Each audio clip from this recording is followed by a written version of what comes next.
If you watched part 1, you now know that Michelle Obama left her top-notch legal career to pursue a more fulfilling job in nonprofit. And if you haven't, watch it now. Now, what can you learn from Michelle's journey and what actions can you take to do the same? Ciao, it's Bruna here, and with the Dream Team at CharityJob, we help you turn your 9 to 5 into 9 to alive. So if you watch part 1, you now know that Michelle Obama made a drastic life change and started a 9 to alive career in nonprofit. But did she ever regret it? Did she ever miss her glamorous 47-floor job when she found herself in the street, in colleges and even in McDonald's, recruiting young talents for public allies? No, she didn't. In her best-selling book, Becoming, she writes that her new career brought her an immediate meaning and made an instant impact in society, and that the job almost felt like destiny. Here was an invitation, she says, to finally use what I knew. Now, that's fascinating, an invitation to use what she knew. But what does that really mean?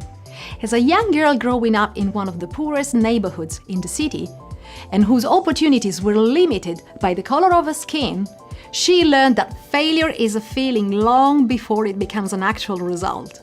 It's vulnerability that breeds with self-doubt and then is escalated, often deliberately, by fear.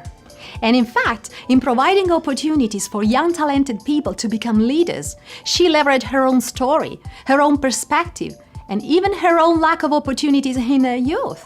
And that's why she succeeded in that role. And in her following job at the University of Chicago, her role required her to break down the barriers that separated the South Side neighborhood from the university. That same university that years before seemed so out of reach for her because of her background. Now think about it. Who could have succeeded more in developing inclusion and collaboration, knowing how it feels to constantly prove that you're black and enough? She writes that it was galvanizing. It got me out of bed in the morning. And now here's a question for you. What do you find galvanizing? Have you allowed yourself to discover what inspires you? And is your current career energizing you? Let us know in the comments below. And now let's look at how we can turn Michelle's lessons into actions in our own lives. Here we go! 1. Surround yourself with people that help you understand who you are and how you want to impact the world. How often do you pose questions to yourself? 2. Keep a journal where you write your thoughts and feelings so you can fully process them. How well do you know yourself? You can start, for example, at looking at what you do when you're not on duty. What topics catch your attention? What do you tend to look at, research, or discuss more often in your spare time? And what's important for you in all this? 3. Be honest with yourself and embrace that it's your birthright to change your mind. Whose expectations are you trying to meet? Michelle says that we live by the paradigm we know. What's your paradigm? 4. Talk to as many people as possible to discover what's available for you.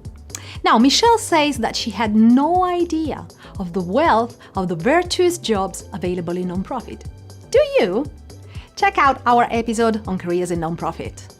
5. Prove you're the best person for the role that you want and be ready to speak up for your own needs. Do you know your worth? Are you able to negotiate?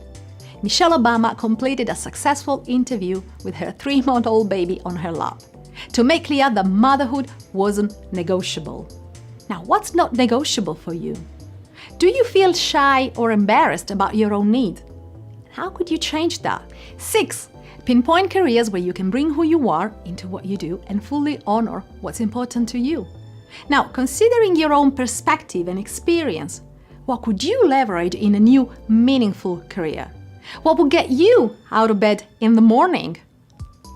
So now you too, like Michelle Obama, can get the ball rolling and get that amazing new career that will make you feel alive.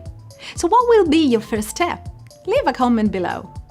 And if you're scared that things may not turn out as good for you, just trust the advice of people like me, Michelle, and the thousands of people who left certainty for a 9-to-5 career, that there is always a path in alignment with who you are. And that it feels wonderful. Just give yourself permission to explore this possibility. And if you too want a career that makes a positive impact in the world, check out all the roles available on CharityJob, the UK's biggest job site specializing in the not-for-profit sector. And if you haven't read the book yet, please do so. It's such an inspiring read. Thank you so much for watching and see you in the next episode.